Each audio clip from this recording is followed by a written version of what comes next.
Hello and welcome to this video playing Askerov18. Alright, we'll go with the Sicilian.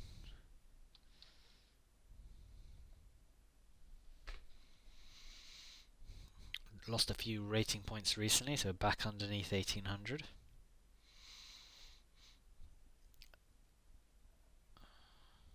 Alright, so d6.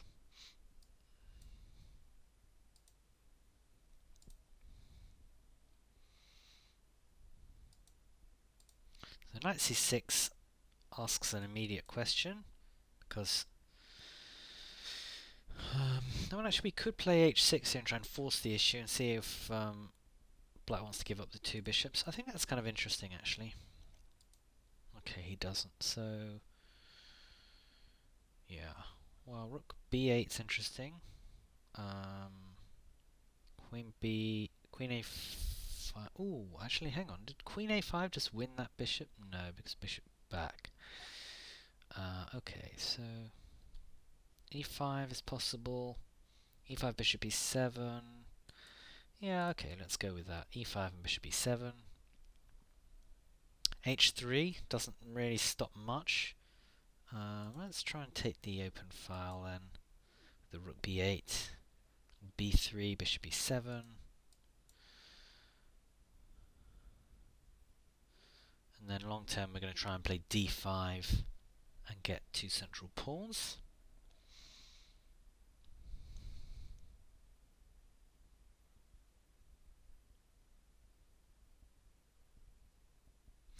Okay, so c5, c4 by white, queen a5 check doesn't really help me. I mean, I'm going to get d5 anyway, so I think we'll go ahead and play bishop b7. That will help us to get d5. Then after castles, we're ready to play it immediately. Yeah, I don't think you can stop this though. So the question is whether we need to play queen a5. Queen a5 pins the knight, then queen d2, d5, ed, cd, cd, knight takes, or just playing it immediately. d5, ed, cd, c, knight takes, knight takes. Yeah, I'm going to go ahead and get myself castled, make sure that we're ready to play d5. And now I'm going to play rook e8 so that my bishop's protected if I need to play that. Okay, well I didn't think of that move, so that looks good, looks interesting. Would like to just go ahead and play d5 anyway, and then if fe, I've got knight e4. Yeah, definitely interesting. I'm going to go ahead with d5. We'll see. I think if I don't get d5 in now, I'm possibly not going to get it in. So we'll go in with our knight takes e4.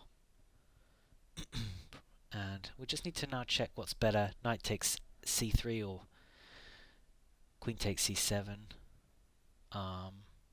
Knight takes c3, so this takes d8, takes the queen. If bishop moves, then we can go knight here. So that looks interesting.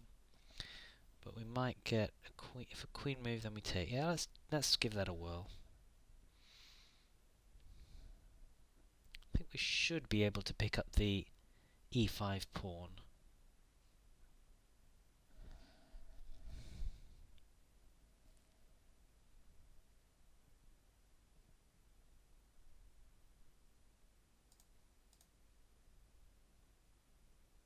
Now, if bishop a5, then we've got knight e3. Okay, so knight e3 hits the rook. And we've actually got d4 to keep that knight there if rook d1 is played. Okay, so anything better than that? We could actually be rook e5 here is interesting. Rook e5, then bishop c3 hits the rook. Rook comes back. I actually like this move a lot, just playing d5. We've also got... Okay, so we can now play it here, c5, hitting the rook. Or we can take this pawn now? I think we should take the pawn now. And then we've got potentially c5 at the right moment to hit this rook.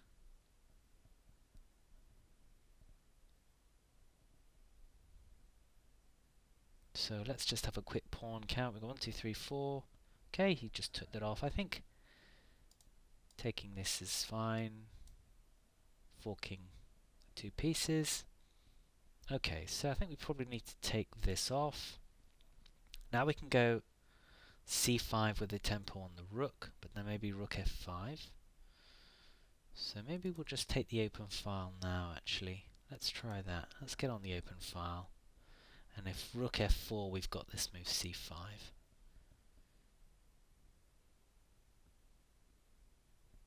So black is a pawn up here.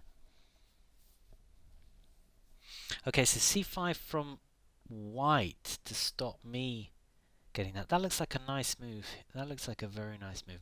Thinking about either a5 to stop b4 or just jump straight in with this rook here. But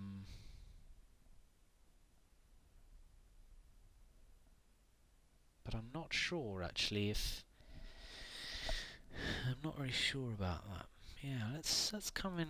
Let's go with rook e5 and probably b4.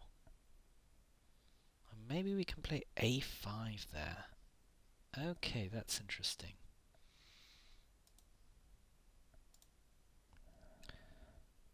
So probably he'll come back to f3 here. Okay, he doesn't. He hits the f7 pawn. That looks nice. So can we ever take that? I don't think we can. I might have to come back here. Not sure about that.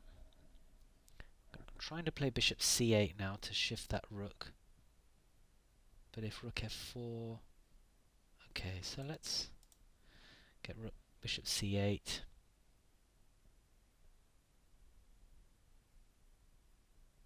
Okay.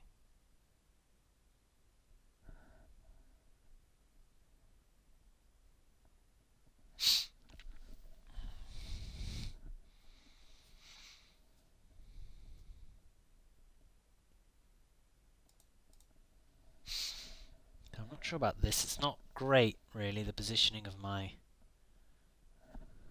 Okay, so...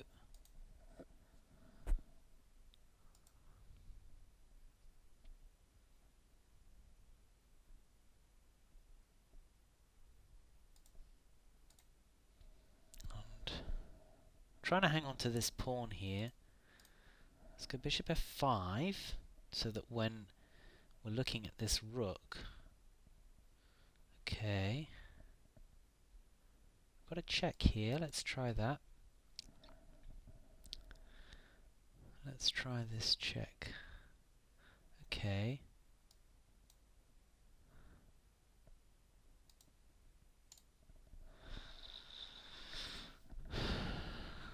So that keeps the king out here for a minute. Okay.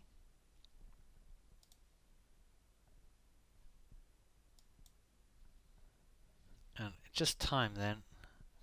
Yep. Just time.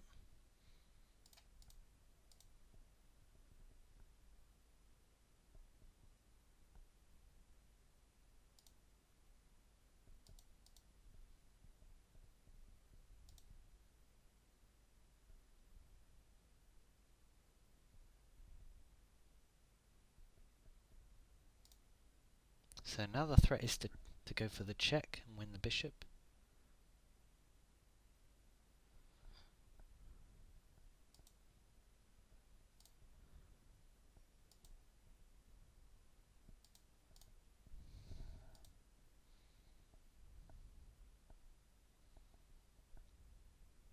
Yeah, not nearly enough time. Now check on b3. Yeah, just losing on time every single game. Yep. So just a quick recap here. This is the moment where I played d5. I suppose it's a sort of critical moment in a sense. I mean, I felt like we would have enough activity, and I think I was right about that. I hadn't foreseen this little exchange, but I think it's fine for black. And I like this knight now. We're a pawn up, but as always in these games, I mean, I think white is always fine with the two bishops, but probably should have just played c5 a little bit sooner here. It didn't give me the chance. And maybe here just try and play f6. As it was, I got into slight difficulties. I don't think this is helping white. Sorry, helping black. But you know, black is fine, and as always, you know, I'm just playing too slowly. So this is the thing I've got to speed up at if I'm going to kind of keep my rating where it should be. It shouldn't really be that improving is contingent on playing quicker, but it's more that being able to play quicker will be, let's say, a symptom of improving, or will show that I'm improving. But at the moment, it's just very frustrating because I'm consistently getting winning positions and just not having any time, sort of hesitating too much over my moves. And my opponents, what tends to happen is if you've lost a pawn, or your position is slightly worse, or you're down material, you're kind of freed mentally. You're free to just play whatever because you know you're going to lose anyway.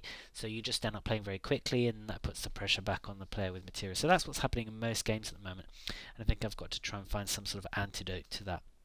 Okay, thanks for watching.